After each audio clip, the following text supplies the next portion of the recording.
அஸ்ஸலாமு அலைக்கும் வரஹ்மத்துல்லாஹி வபரகாத்துஹு. அல்லாஹ் படைச்ச மொதல் மனுஷன் ஆதம் நபி. அல்லாஹ் குர்ஆனில் குறிப்பிட்டனா செவ்வையான நம்மை செவ்வையாக படைத்திருக்கிறோம், கருப்பான ஓசை எழுப்பக்கூடிய களிமண்ணிலிருந்து உண்மை படைத்திருக்கிறோம் அல்லாஹ் சொல்கிறான். அல்லாஹுடைய தன் ஆவியிலிருந்து ஊதி படைத்ததாக அல்லாஹ் ஆதம் நபியை குறிப்பிடுறான். ஆதம் நபி தனிமையில் இருந்தனால ஹவ்வா அலைஹிஸ்ஸலாம் அவங்களுடைய வலா எலும்பிலிருந்தே படைக்கிறான். அல்லாஹ் சொல்கிறான், இந்த சொர்க்கத்தில் நீங்கள் 2 பேரும் என்ன வேணாலும் அனுபவிச்சுக்கோங்க, ஆனால் இந்த மரம் மட்டும் உங்களுக்கு தடுக்கப்பட்டது நல்லா புரிய போது இவங்க ஷைத்தான் இவங்களை வழிக்கெடுத்து அந்த மரத்தில் உள்ள கனியை அவங்க சாப்பிட்டுறாங்க. அல்லாஹ் தண்டனையை அவங்கள பூமிக்கு அனுப்பிச்சிடுறான். பூமிக்கு அனுப்பிச்ச உடனே ஆதம் நபி தௌபா கேட்குறாங்க. தௌபா செஞ்சதுக்கப்புறம் அல்லாஹ் அவங்கள சொர்க்கத்தில் ஏற்றுக்கிறான். அடுத்து இத்ரீஸ் நபியை பற்றி மிச்ச எந்த கருத்துக்களோ குரான்லேயோ இல்லை ஹதீஸ்லேயோ இல்லை. ஆனால் அல்லாஹ் இந்த ஒரு வசனம் குரானில் குறிப்பிட்டிருக்கான். இவ்வேதத்தில் இத்ரீஸையும் நினைவூட்டுகிறாக, அவர் மிக்க உண்மையாளராகவும் நபியாகவும் இருந்தார், அவரை உயரமான தகுதிக்கு உயர்த்தினோம் அப்படின்ற வசனத்தை அல்லாஹ் குறிப்பிடுறான். அடுத்து நூஹ் நபி இஸ்லாத்தை தன்னுடைய சமூகத்துக்கு 950 வருஷமாக எத்தி வச்சுக்கிட்டு இருக்காங்க.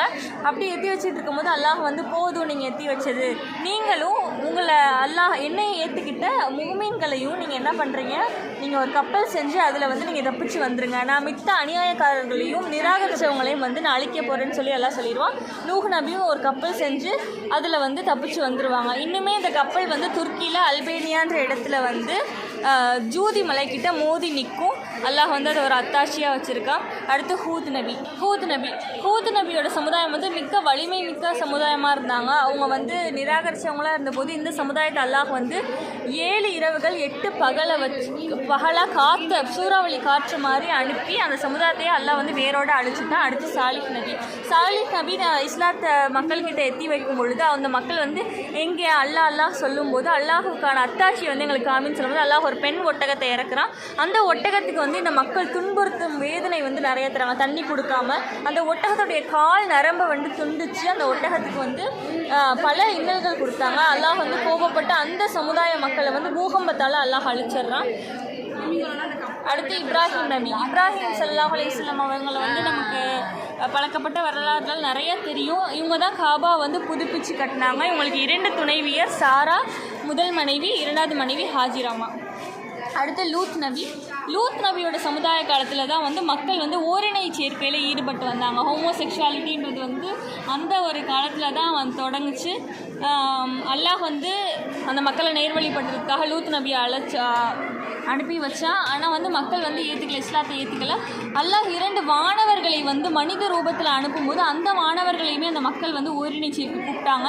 ஆனால் இந்த மாதிரி இழிவான செயலெலாம் செய்யாதீங்க, ஏக இறைவனாகிய அல்லாஹுவை மட்டுமே வணங்குங்கன்னு அவங்க எத்தி வச்சாங்க. அப்பொழுதும் மக்கள் நிராகரிப்பவர்களாகவே இருந்தாங்க. அந்த சமுதாயத்தை அல்லாஹ் கல்மலையால் அழிச்சிட்டாங்க. அடுத்து இஸ்மாயில் அப்படின்றவங்க ஹாஜிரா அம்மாவுக்கும் இப்ராஹிம் நபிக்கும் பிறந்த புதல்வன். ஹாஜிரா அம்மாவையும் இஸ்மாயில் நபியையும் இப்ராஹிம் நபி அல்லாஹுடைய ஒரு வார்த்தைக்காக அல்லாஹுடைய கட்டளையின் கீழ் அவங்கள டெசர்ட்டில் விட்டுருவாங்க.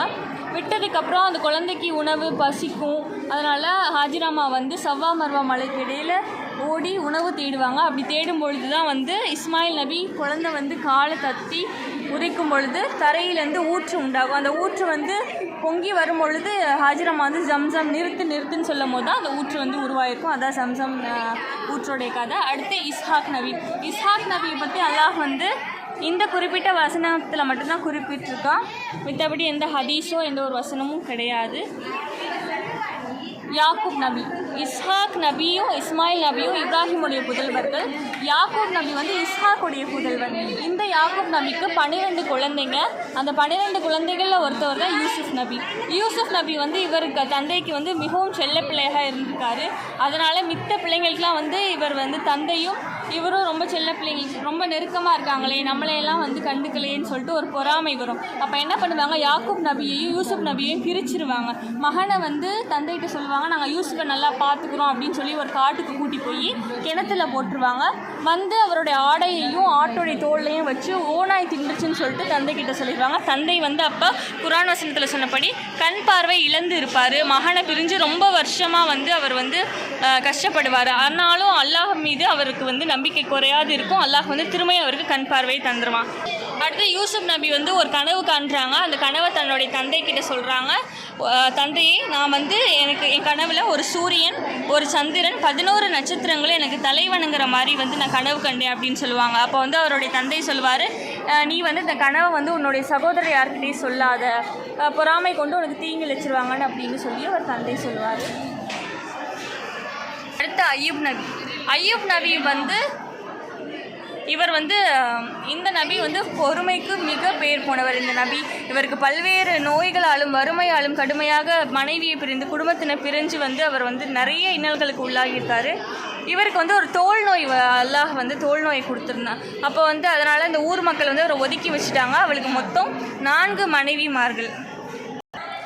இவருக்கு மொத்தம் 4 மனைவிமார்கள். கடைசி மனைவி பேர் ரஹீமா. அந்த மனைவி தான் வந்து ஊரெல்லாம் ஒதுக்கி வச்ச பொழுதும் இவருக்கு பார்த்துக்கிட்டு இவருக்கு உணவளித்து ஐயூப் நபியை பார்த்துக்கிட்டாங்க.